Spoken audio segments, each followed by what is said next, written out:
will learn about the concept how sun causes change in weather and temperature. Okay, now in this video we will discuss about the importance of air and types of air. So let's start. Before start air, now we see the first activity, how temperature causes change in the state of weather. It means temperature जो है वो कैसे water की जो state है उनको change करता है. So see the step number 1, heat the water present in the container. आपको क्या करना है, वाटर जो है किसी कंटेनर में अगर आप वाटर रख रहे हैं उसको गर्म करें. You will see the water get heat up and change into water vapour. तो आप देखेंगे कि वाटर जो है वो गर्म होकर के कौन से स्टेट में चेंज हो जाएगा, वाटर वेपर के स्टेट में चेंज हो जाएगा. फिर क्या करना है आपको, स्टेप सेकंड में cover this by a lead. फिर बाद में उस कंटेनर को आपको किसी लीड से कवर कर देना है. तो the water get condense and appear a steamy droplet on the bottom of the lid. तो फिर आप लोग देखोगे जब उस लीड को हटाओगे थोड़ी देर बाद में तो उसके ऊपर छोटी छोटी वाटर की ड्रॉपलेट्स जम जाएगी. Now, step third, pour the water in the ice tray and place them in the freezer. After some hour, you will observe that the water get freeze and change into ice. फिर क्या करना है आपको, कुछ water लेकर के आपको ice tray के अंदर भर के उनको कहाँ पे रख देना है, फ्रीज़र में रख देना है. फिर कुछ घंटों बाद में जब आप इसको ऑब्जर्व करोगे तो आप देखोगे कि जो वाटर है आपने लिक्विड फॉर्म के अंदर रखा था फ्रीजर के अंदर आइस ट्रे के अंदर भर करके, अब वो सॉलिड स्टेट के अंदर चेंज हो गया, मतलब वो जो है आइस बन चुका है. सो कंक्लूजन क्या निकला इस एक्टिविटी को करने पर, तो temperature change the state of water, मतलब टेम्परेचर जो है वो क्या करता है, वाटर की स्टेट को चेंज करता है. जैसे कि हमने फर्स्ट में देखा, स्टेप फर्स्ट में जब टेम्परेचर हाई था तो वाटर की जो स्टेट है वो वाटर हीट होकर के कन्वर्ट हो गया किसमें, वाटर वेपर में. इट मीन्स वाटर जो है लिक्विड से गैसियस स्टेट में कन्वर्ट हो गया. स्टेप सेकंड में हमने देखा कि जो वाटर वापस वाटर वेपर में कन्वर्ट हो चुका था, जब ठंडा हुआ वो जो आपने लीड से उसको कवर अप किया कंटेनर को, तो वो वापस कंडेंसेशन के थ्रू ड्रॉपलेट के अंदर कन्वर्ट हो गया. और थर्ड स्टेप में जब हमने देखा कि जो लिक्विड वाटर है जब हम उसको और कम टेम्परेचर के अंदर फ्रीज़र के अंदर रख देते हैं तो जो वाटर है वो सॉलिड स्टेट के अंदर एज ए आइस की फॉर्म में कन्वर्ट हो जाता है. तो ये जो 3 स्टेप हमने देखी उससे हम ये कंक्लूजन निकाल सकते हैं कि टेम्परेचर जो है वो वाटर की स्टेट को चेंज करता है. Okay student, after the activity number 1, now come to the next paragraph, air. अब हम पढ़ेंगे एयर के बारे में. तो we know that air is a very important for all living being. अभी हम सबको पता है कि एयर जो है वो कितनी इंपॉर्टेंट है लिविंग बींग्स के लिए. तो ये मैं आपको कुछ एग्जांपल देके समझाना चाहूँगा. जैसे कि हम लोग ब्रीथिंग करते हैं, सांस लेते हैं, तो वो एयर होगी तभी पॉसिबल है. इसके अलावा कई सारी जो एक्टिविटीज़ हैं हमारी एयर के ऊपर डिपेंडेंट है. एयर जो है is all around germs, dust particle and smoke are also present in the air. Air जो है वो हमारे चारों ओर है, हमारे पूरे एटमॉस्फेयर में एयर जो है वो प्रेजेंट है. साथ ही साथ एयर के अंदर कुछ और कंपोनेंट भी हैं जैसे कि जर्म्स, डस्ट पार्टिकल और स्मोक, ये भी एयर के अंदर प्रेजेंट होते हैं. When the speed air is high it is called wind. जब एयर जो है वो तेज गति से चलती है तो उसको हम बोलते हैं विंड. और समटाइम इट फ्रॉम स्टॉर्म, और जब उसकी स्पीड जो है वो और ज़्यादा हाई हो जाती है तो फिर ऐसे में हम उसको बोलेंगे स्टॉर्म. स्टॉर्म का मतलब हम समझ सकते हैं, तूफान वगैरह जब आते हैं तो हम उसको फिर स्टॉर्म से. Now hot and cold air. Activity number 2 में आपको हॉट एंड कोल्ड एयर के बारे में समझाया गया है. तो मैं एक्टिविटी नंबर 2 आपको एक्सप्लेन करता हूँ, आप लोग समझिएगा. सो करना क्या है आपको एक्टिविटी में, आपको किन 2 चीज़ों की रिक्वायरमेंट है. आपको एक बॉटल लेनी है और एक बलून लेना है. Now fix the balloon over the bottle.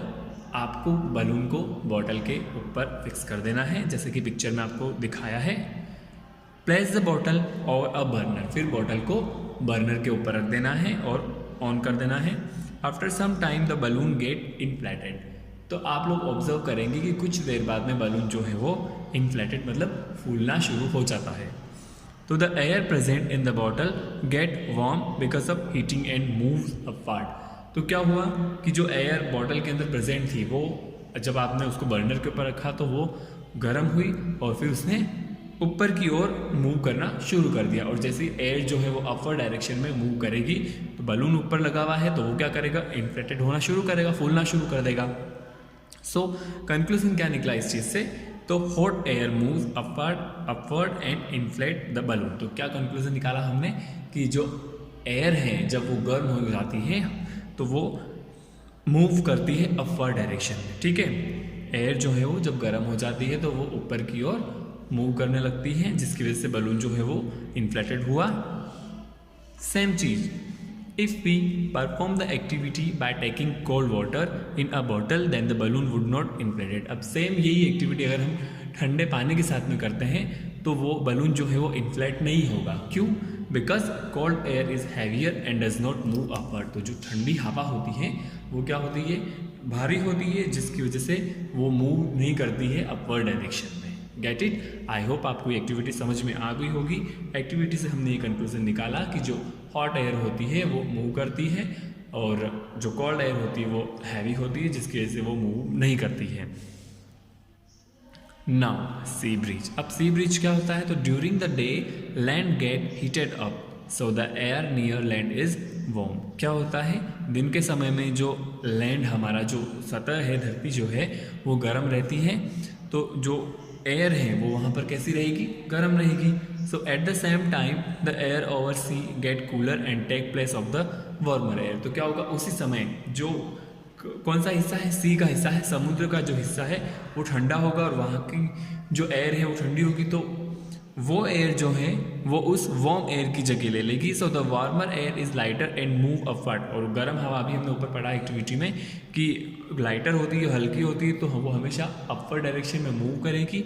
So the cool air sea breeze blow during the day time around land. तो क्या होगा, जो सी ब्रीज होगी, कहाँ की, समुद्र तल की जो ब्रिज होगी वो कहाँ पर ब्लो करेगी, अराउंड द लैंड, जिसकी वजह से हमें थोड़ा सा ठंडा ठंडा सा लगेगा।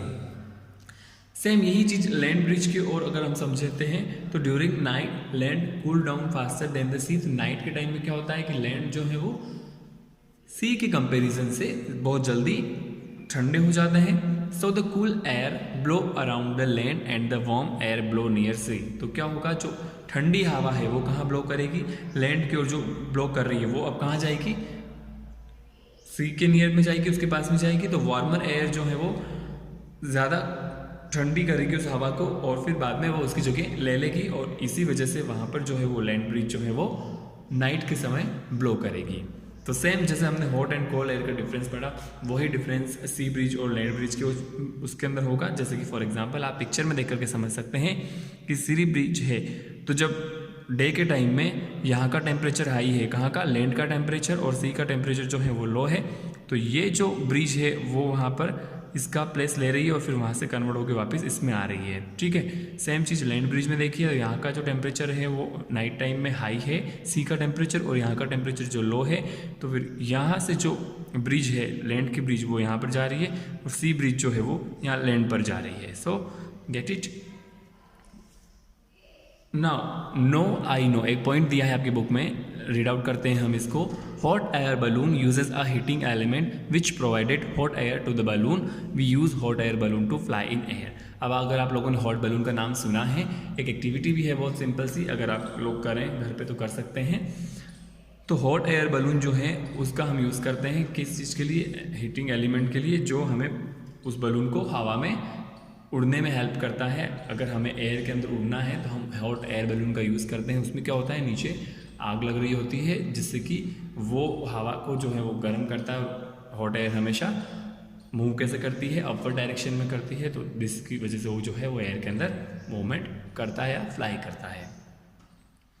Now come to the check point, take the correct answer in the following statement. Afternoon, evening, morning is the hottest part of the day. तो दिन का जो सबसे हॉटेस्ट पार्ट होता है उसको क्या बोलेंगे हम, आफ्टरनून। तो आफ्टरनून जो है वो hottest part of the day हो गया। सेकेंड है वाटर एग्जिस्ट इन 1, 2, 3 फॉर्म। तो वाटर जो है वो कितनी फॉर्म के अंदर एग्जिस्ट करता है, टोटल 3 फॉर्म में, solid, liquid and gaseous form में। तो right answer is 3 forms. Third, when the speed of wind is low, medium, high, it is called storm. Wind की जो है कैसी स्पीड होगी कि जब हम उसको बोल सकते हैं स्टॉर्म, तूफान आता है, तो जो उसकी स्पीड जो है वो बहुत ज़्यादा हाई होगी। तो right answer is high. Get it? I hope इतना आपको क्लियर हो गया होगा चैप्टर के अंदर। इस वीडियो में बस इतना ही। नेक्स्ट जो पार्ट है चैप्टर का वो हम अगली वीडियो में डिस्कस करेंगे। Get it? Thank you very much.